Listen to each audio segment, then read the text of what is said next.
ज़ाहिर आपकी मुतादिद मुलाकातें एमक्यूएम की हो चुकी, आज भी आसिफ जरदारी साहब से मुलाकात हुई, फिर पीपल्स पार्टी के ज़राए से ये खबर आती है कि मामला सारे तय पा गए हैं, मगर फिर एमक्यूएम की तरफ से होता है कि नहीं जी अभी और सोच रहे हैं। आज वज़ीर आज़म ने भी कहा कि इत्तेहादी हमारे साथ खड़े हैं, कल के इजलास में भी कहा जा रहा है कि आप लोग शिरकत करेंगे, तो अपोजिशन भी कह रही है आप उनके साथ हैं, हुकूमत भी कह रही है आप उनके साथ हैं, कहाँ खड़े हैं आप? कल भी मुलाकात हुई थी, आज भी हुई है, गवर्नमेंट से हुई थी कल। आज जो पीपल्स पार्टी से मीटिंग हुई थी उस पे जो उनका मैंने भी आपकी चैनल में देखा था, एज सच उस डिसीजन पे अभी पहुंचे नहीं हैं हम लोग। जरूर बातचीत हुई है और उसकी वजह है उसमें जो हमारे इश्यूज हैं, जो पॉइंट्स हैं, उसको एक लेजिस्लेशन भी चाहिए, तो उसकी तैयारी के लिए हमारे भी लोग बैठे हैं, उनके भी लोग बैठे हैं, उस पे काम हो रहा है और अभी हर चीज वर्बल है। बड़ी अच्छी बात है कि बिलावल साहब ने और जरदारी साहब ने हमारी इतनी भी डिमांड्स थी उनको अप्रूव किया है और कहा है कि ये जायज डिमांड्स हैं। दुरुस्त है, और इसको तो तकरीबन 10-12 दिन हो गए ना ये पीपल्स पार्टी को भी कहे हुए खुद कि जी सारी डिमांड जायज और हम मानते हैं, तो उसके बाद से लेके अब तक क्या वो मुआहदे के लिए तैयार नहीं हो रहे हैं? आपको क्यों नहीं यकीन दिला पा रहे हैं कि हाँ जी हम ये जो डिमांड आप रख रहे हैं और हम मान रहे हैं इस पर अमल भी करेंगे? उसमें डिले जरूर हुआ है और मैं समझता हूँ हमारे दोस्तों की तरफ से ही हुआ है डिले। अब उसमें मसला ये है कि फिर कल हुकूमती वफ्द भी आपसे मिला और आज वज़ीर आज़म कह रहे हैं कि इत्तेहादी हमारे साथ ही खड़े हैं, तो कल क्या हुकूमती वफ्द से भी बहुत अच्छी मुलाकात हुई? उन्होंने भी कुछ ऐसा ऑफर किया है कि जिसकी वजह से आपको लगता है कि आपके मुतालबात जो पीपल्स पार्टी से हैं मुख्तलिफ, जो आप बार बार बताते रहे हैं, वो हुकूमत भी मानने को तैयार है और आपको कुछ वहाँ भी उम्मीद है? हुकूमत से बिल्कुल अच्छी मीटिंग हुई थी, आज भी इत्तेहादी तो हैं हम बिल्कुल, और डिस्कशन में जो हालात हैं जो आप भी देख रहे हैं टेलीविजन पे, उनके जो MNAs हैं जो उनको छोड़ के चले गए, उस हवाले से भी हमारी बात हुई, उनके नंबर्स के हवाले से भी बात हुई। बिल्कुल हम आज तो साथ हैं, मगर हालात को देखते हुए शाहजेब हमें भी उस पे नजर रखनी तो है ना।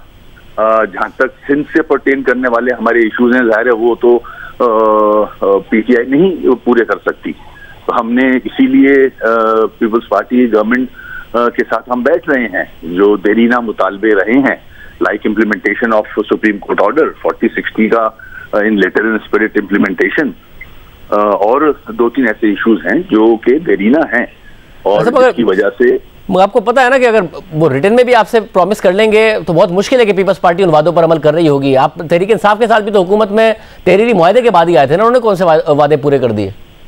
ये तो हमारा एक्सपीरियंस है, चाहे वो PMLN हो, पीपल्स पार्टी हो या PTI हो, उस तरह से मुतालबे कभी पूरे नहीं किए गए। तो आप लिखवा लें, तो क्या फर्क पड़ जाना है, वो लिख के दे देंगे, उसके बाद नहीं करेंगे, फिर क्या होगा?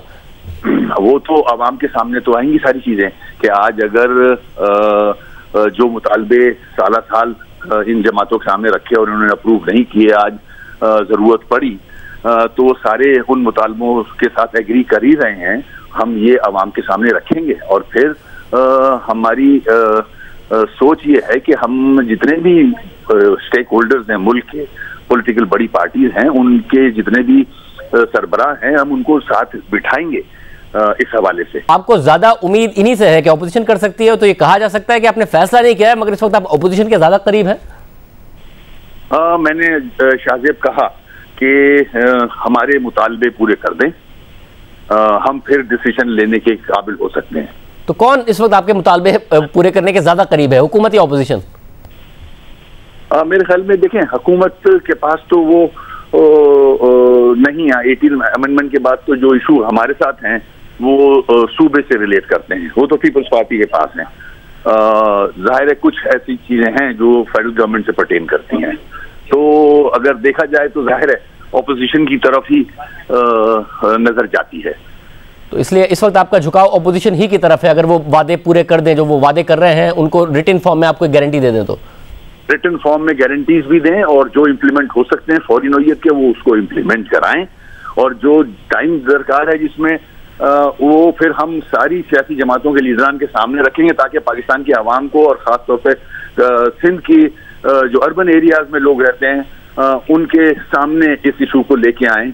उनको भी पता होना चाहिए कि ये मेजर पार्टीज हैं जो एमक्यूएम के वोट जिनको दरकार हैं, उन्होंने जो वादे किए हैं वो फुलफिल करते हैं या नहीं करते हैं। और इस हवाले से काफ लीग से भी आपका राब्ता है, वो क्या फैसला कर रहे हैं? मिलके हो रहा है या अलग अलग ही कर रहे हैं अपनी मुलाकातें और आपस में राब्ते में? हमारा तय तो हुआ था कि हम कंसल्ट करेंगे एक दूसरे को, मगर जाहिर है वो एक कैसी अलग जमात है, हम अलग जमात हैं, हमें फैसला करना होगा तो हम आजाद हैं फैसले के। और क्या वसीम साहब, फैसला ना करने की एक वजह ये भी है कि आखिर तक पता नहीं है कि जो फोन कॉल है वो आ ना जाए, कि झुकाव किस तरफ है, जो न्यूट्रलिटी है वो आप लोगों को भी मुश्किल में डाल रही है कि फैसला करें तो क्या करें? शाजिब ऐसा नहीं है। मैं पहला पॉइंट आपके साथ एग्री करूंगा, कंफ्यूजन है, नंबर्स किसी के भी नहीं पता।